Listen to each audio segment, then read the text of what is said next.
do you think I am? The Riddler? This is no game I play. This is an obsession. I do what I do because of what fate has made me, not because I enjoy matching wits with the Batman. Remember this guy? Two-Face makes sure he comes across as a major threat as one of the main recurring antagonists of Harley Quinn, and I can easily say that he deserves his own solo movie. Stay with me until the end and find out how he stands on this topic. Now let's talk about the character's origin.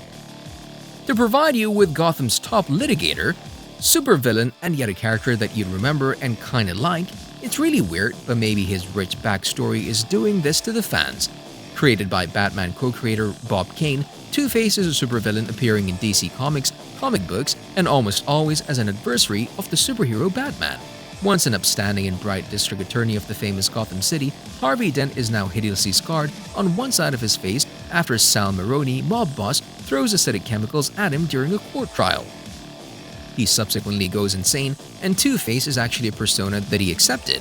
He became a criminal obsessed with the concept of duality, with the number 2 and the conflict between good and evil. Anyway, I want to go before these events, at the beginning and how it all started. Growing up with an abusive father, Harvey Dent's childhood consisted of hardship. He developed repressed mental illnesses such as schizophrenia and bipolar disorder. However, he never gave up, and his hard work ethic made him the youngest district attorney in Gotham City at the age of 26. Due to the fact that he was good-looking, charming, and seemingly untouchable, he was nicknamed Apollo by the media. Dedicated to his job of upholding justice, law, and order, he actually became one of Batman's allies, supporters, and even friends. Back at the time, Carmine the Roman Falcone was the worst criminal threat in Gotham City, and don't forget that Dent was still working as an attorney.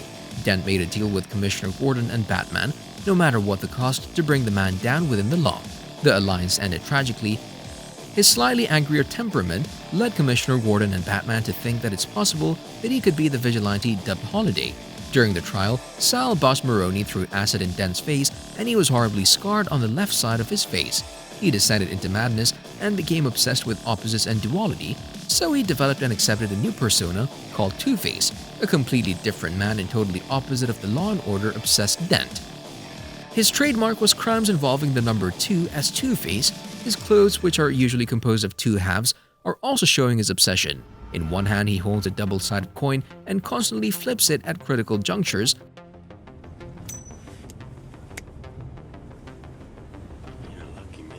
The clean side would allow Two-Face to do the right thing, but the scarred side would hit that like button just like you should if you haven't done so already. No, really, the scarred side would usually result in a crime. He doesn't really have superpowers, but he can rely on hand-to-hand combat and his proficiency in marksmanship, which was really improved after being trained by Batman and Deathstroke.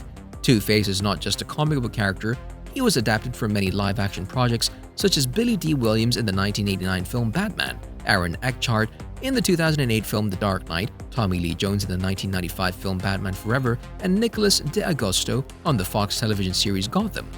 Two-Face wasn't used as a lot as a character during the Silver Age of comic books. He only appeared in 1968 in the 173rd issue of World's Finest Comics featuring Batman transforming into Two-Face. Anyway, he was brought back by writer Dennis O'Neil during the Bronze Age of comic books in July 1971. In the story Half an Evil, the issue retold his origin with a recap of previous stories, but mainly it's a story that features Two-Face stealing doubloons from a pirate ship. Let's talk about his live-action appearances. It's not about what I want, it's about what's fair. You thought we could be decent men in an indecent time, but you were wrong. The world is cruel, and the only morality in a cruel world is chance, unbiased, unprejudiced, fair. Portrayed by Nicholas D'Agosto, Harvey Dent, or a pre-disfigured version of him, appears on the live-action TV series Gotham. Again, he's the assistant district attorney of Gotham City, and he's debuting like this in his self-titled episode in Season 1. Portrayed by an unknown stunt double, Two-Face makes a cameo appearance in Titans as well. In the episode named Dick Grayson, he's placed in a place where Batman has gone on a killing spree, a world created by Trigon. Two-Face is on Batman's list since his dead body can be seen holding his coin inside his cell at Arkham Asylum. Apart from this TV series, Two-Face is mentioned in The Flash Season 3 in the Batwoman episode Grinning from Ear to Ear, and most recently in Gotham Knights. As for the movies, portrayed by Billy D. Williams, he appears in Tim Burton's 1989 film Batman, in the 1995 film Batman Forever, and in the movie Batman and Robin. His costume was seen in Arkham Asylum alongside Riddler's outfit. Anyway, whatever we say, we remember him the most from the Dark Knight trilogy. In The Dark Knight, Aaron Eckhart portrays Harvey Dent. He is depicted as a tragic hero lacking dissociative and gimmickry identity disorder, and he's named Gotham's White Knight. Dent also takes a very important part of the story of The Dark Knight Rises. Now let's take some time and talk about the possible plot of Two-Face solo movie. Remember the Joker solo movie from 2019? Yeah, that was an unexpected hit. Nobody could have guessed that the filmmaker behind Due Date and The Hangover would get an award from the Venice Film Festival, and not just any award, but the Golden Lion, and with a Martin Scorsese homage comic book adaptation. Nobody could have ever imagined that this movie would make over $1 billion at the box office. So if you have a success like that, wouldn't you try another time? Some sources are saying that Todd Phillips is already working on another movie, more specifically Two-Face solo movie, which would expand the Jokerverse. The Two-Face movie will be set in the same world as Joker, and it'll take the same grimy, theoretically realistic approach. This world would be a perfect fit for Two-Face since Gotham is a hopelessly bureaucratic, crime-ridden hellhole. Yeah, a perfect place for a district attorney to try to help things go better. There's plenty of space for a new interpretation of the character since Two-Face has had only 2 prior significant movie appearances. In Joel Schumacher's version named Batman Forever from 1995, Two-Face is a colorful, manic version of the dualism, obsessed villain played by the incredible Tommy Lee Jones. Long after that, in 2008, he appeared again in The Dark Knight, where Aaron Eckhart played a somewhat more traditional version of the character.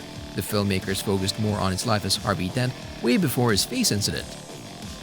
Some people expect that the Two-Face live-action movie will smash that subscribe button and hit the notification bell.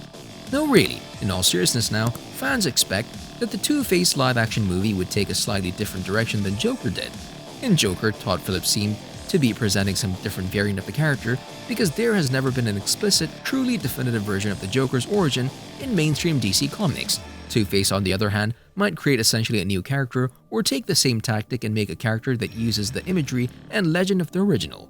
Anyway, in any movie or comic, Two-Face has a very defined origin, more than the Joker ever has. He begins as an idealistic district attorney named Harvey Dent in almost every appearance, and he leads a campaign against organized crime in Gotham City. Whatever happens, I really hope to see this movie sooner rather than later. On a related note, what's your theory? Thanks for watching and see you in the next video.